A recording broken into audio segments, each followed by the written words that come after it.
If you're doing any of the things that I'm about to mention in this video, then you need to stop. The things that I'm about to cover in this video can cost you more money than you even know with your online store. I'm about to break down the top 5 mistakes that you could be making as a dropshipper and what you should be doing instead. And it does not matter if you're a beginner, intermediate, or advanced, you're going to be making one of these mistakes, so you need to be listening up. Now, without further ado, let's go ahead and jump right into it.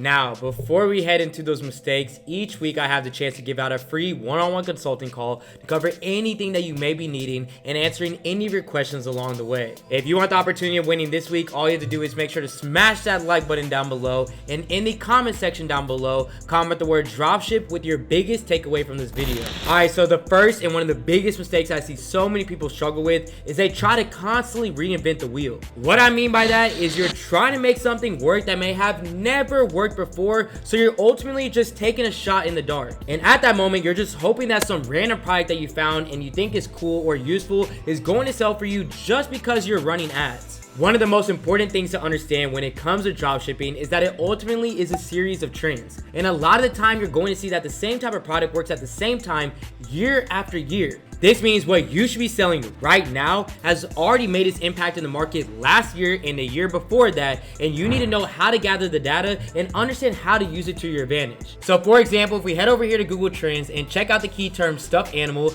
of course over the last 5 years, you can see that customers are searching for this product and it's skyrocketing every time during the exact same time frame. And that's from October all the way up to December. And it's the same thing, every single year. And right here is the definition of not reinventing the wheel, meaning that if it was the end of October, you know what you should be selling just based off of the pattern of customers, not by just looking for anything to sell. Then once you verify whatever trend that's happening, that's when it comes down to finding a product that falls in line with that trend. And that's where I love to use PEEKSTA to my advantage, which is an amazing product research tool. So if we head over here to PEEKSTA and go into Product Spy, I'm just going to filter down to the products that were selling in November of last year by limiting the search to a specific month. And it's as simple as this. So I'll just limit it to a month. I'll come down here to November and just go ahead and click on that one. And this is going to show me all of the products that work every single year during this time frame. Then from here, you should be searching through products until you find one that is exactly what you're looking for, or at least in the same realm of the trend. And they have so many different products that you can work with. And that's exactly what we see with this product right here. Now, although it is 100% a stuffed animal, it does fall in the same type of niche, and it's something that was clearly being advertised and sold during this time period last year. And one of the great things about PEEKSTA is that you are not limited to just searching for these type of products that have been ran on Facebook or Instagram, but you can head over here and do the exact same thing for products on TikTok. And it's as simple as this. So we're just gonna scroll all the way up. We're gonna come over here to Spy and then go to TikSpy. And now it's gonna show me all the products that work really well on TikTok. And you can even filter down by whatever countries you're selling to, what products did well, what ads had the best engagement, language, gender, and so much more. And to make product research even simpler, if you head over here to this tab on PEEKSTA called Winners, it's going to show you all the products that did the absolute best in the past. The ones that have the best engagement, when they sold the product, who they're targeting to, the profits that they made, and so much more. So let's say that we click on this product right here, for example. Any product that you click into in this section, they're going to give you absolutely everything that you could possibly need to get your own product page going for this product, from the product description to the interest to tests and links to see competitor stores and suppliers. The worst thing that you could do with your dropshipping store is try to make something that has never been proven to work for you. Don't try to reinvent the wheel with the products that you're selling, and invest in a product research app like PEEKSTA that can make finding those products a little easier. And if you're interested in checking them out, you can use the link down in my description to get 20% off getting started with PEEKSTA today. Now, heading into the next mistake that people make with their dropshipping stores is settling for any supplier and letting them affect the success of your store. I honestly don't think that many people realize how big of a part suppliers play a role in when it comes to the success that your online store is going to be having. If you're sourcing your product off of AliExpress and you're just choosing the first supplier you see selling at a price that you like, I promise you, This will be the start of a spiraling downfall to your online store. There's something that not a lot of people do when starting to sell their product online, which is called supplier validation. Supplier validation is what allows you to know that even if you are sourcing a product from AliExpress, you can still have good product quality, good shipping times, and communication with your supplier. Because if you just try to pick a supplier and start selling, you're going to run into a lot of angry emails, chargebacks, poor feedback, which will quickly turn your ads off, have you disabled, and have your online store not making any money at all. And trust me when I say this, I know this because I ran into this myself by making the same mistake whenever I first was getting started. So let's talk about how to get around that and make sure that the supplier that you're using is going to be aiding your business into succeeding rather than helping it fail. So look at this example right here with this magic copybook. And I know a lot of you guys have probably seen this product before. So whatever supplier I choose, there's multiple different criteria that they need to be hitting before I even decide to work with them at all. And the first is I like to see at least a 97% positive feedback or more for the actual supplier itself. And you can see that right here. So you see how this says Green Tiger Factory Store with a 97% positive feedback. That is a great sign. Next, I want to make sure that the supplier has been in business for at least a year. As you can see, this says April 14, 2021. So we already know that they've been open for a while. Next, with the specific product, I like to see it have over at least 500 orders. And you can see this one has over 2,800, so that already marks it off the list. Next thing I like looking for is at least 100 reviews and over a 4.5 star rating. And lastly, a really good price when it comes to the cost of goods, which is always negotiable. So you have to remember, this price right here is not the final price that you can settle with. You can negotiate anything because you're running a business. And how to negotiate and also to reach out to the supplier directly, all you have to do is head over here, back over to the top and click on Contact Now. And then you can simply just reach out to these people, negotiate pricing, get a better understanding if they're a great supplier or not, and develop a great relationship with them. Finding a supplier that can do all of the points that I just mentioned is only going to save the backbone of yourself and your business, save your profitability, and make your customers even happier. But even better than going through an entire method of supplier validation, having a private supplier is key to making sure you're able to scale up your online business and really start making some serious sales. And I give out my private supplier to all my students who offer 8 to 10 day delivery on any product that you're looking for, constant communication, and cheaper cost of goods than you will find anywhere else. So if you're looking to be guided with one-on-one help, no matter your experience level with running your online business and making sales while getting access to my private supplier, head over to my Instagram at AC_Hampton, DM me the word mentorship, or apply with the link down below so I can reach out for the 4 spots that we have available. Now, the next mistake that you might be making with your online store is spending money without knowing what you're spending it on. Whenever you're running your ads, and I mean running your ads profitably, if you have assets that are working for you, you have to know so you can push more money into it and get more of a return. And vice versa, if something isn't working for you, you need to know when to cut it off so that it's not costing you any money.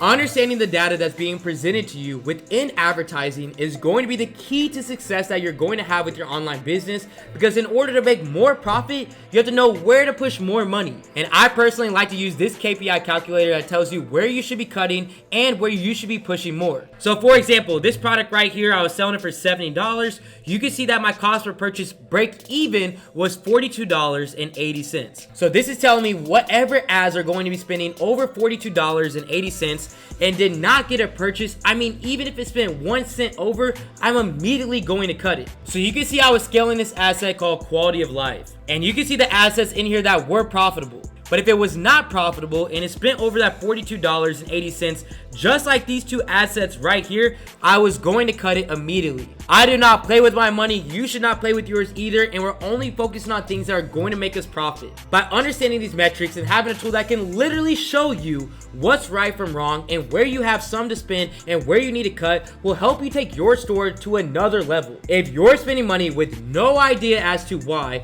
then you need to make sure to check out this video right here where I break down what every single metric that you're getting on your ads manager means and what you should be doing with that information. Now, before we head into the next mistake that you do not want to be making with your online business, if you're having any questions about this video or about how you can get started with your own online business successfully, head over to my Instagram at AC_Hampton, DM me the word YouTube so I can reach out and help out in any way. Remember, it's not about how much money you can make in this world, but how much knowledge you can teach others to change their life. DM me the word YouTube if you have any questions at all. Now, next thing that we need to talk about is store design. Because store design can be one of the most confusing things when first getting started. But one of the biggest mistakes that you can make when starting off is creating a store surrounding one product or one niche without knowing if that product or niche is actually going to sell for you. And if you are doing this, you're going to be spending a lot of time creating Shopify stores that just might not work out for you. That's why I always suggest that you start off with a general store so that you're able to test out different products that may fall under all different niches. But just because you're starting off on a general store doesn't mean that your store needs to look unprofessional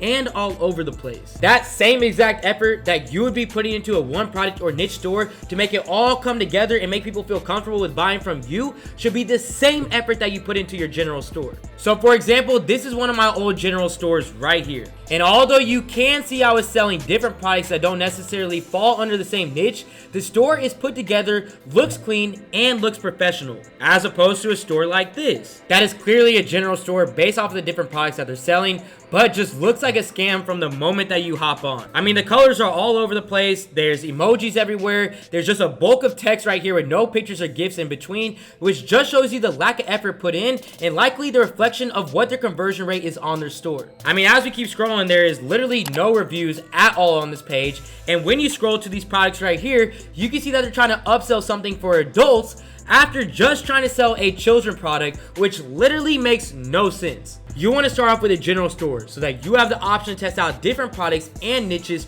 all under one platform without having to open and design store after store every single time that something doesn't actually work out for you. At that point, it's a waste of time and money on your end, but with the general store, you have to be making sure you're still putting in effort to make it a great shopper experience, which means making it as shopper friendly and professional looking as possible so that you don't turn into the second store I just showed you and run into the problem of getting customers to your store but never getting them to purchase. Trust me, I've looked in the comment section. You guys have been telling me you've been struggling with getting traffic but no purchases, and that is probably a reason right there. And if you need to start your general store, you can do that with a 7-day free trial and your first 3 months only costing you $1 by clicking on my Shopify link down in the description. Now, heading into the final mistake that can seriously limit the potential of your online store and the success that comes with it is not reinvesting back into your business. It does not matter what kind of business that you have. If you're never reinvesting some of your profits back into it and continue to make it better, then you're going to have a very hard time growing. So if you're someone that each and every single time you make a profit from your online store, you pocket the whole thing, you need to think about how that's helping yourself and your business continuing to grow with you doing that. Each and every day that you're running your ads, you should be reinvesting at least 30% of the profits that you're making from advertising back into your online store. Whether you're using those profits to push more money into your ads, buy new creatives, or get faster shipping times, you need to be reinvesting. And by doing this, this is the only way that you're going to continue to be able to keep your online business thriving and continuing to keep growing as well. But with that, in order to be able to know how much you should be reinvesting, you need to know how much you're making or losing so that you're never going into the hole without actually knowing it. That's why you should always have some sort of profit tracker app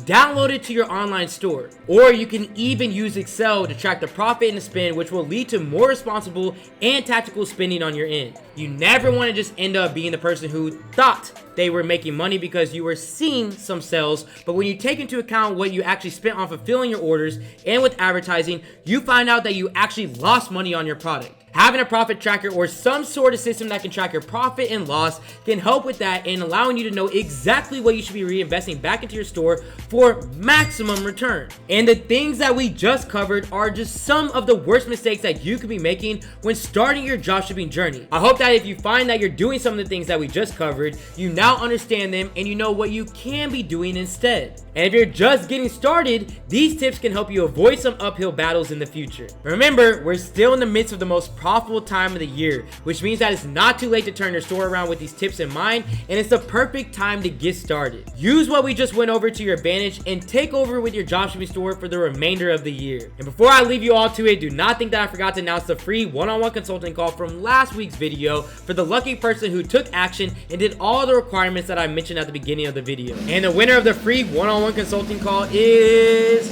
Matt Moore. Matt, congratulations on winning. Reach out to me on my Instagram at AC_Hampton. We can hop on a one-on-one Zoom call, look over your ads, look over your products, and help you out in any way possible. Hey, and don't forget, if you want the opportunity of winning next week, all you have to do is smash that like button down below, comment the word dropship with your biggest takeaway from this video. I'll see you all next week. This is AC with Supreme Ecom, and I'm out. They gon' want a piece when you got it like that. Like Jake said, we gon' spend it, get it right back. Stack that internet money till the site crash.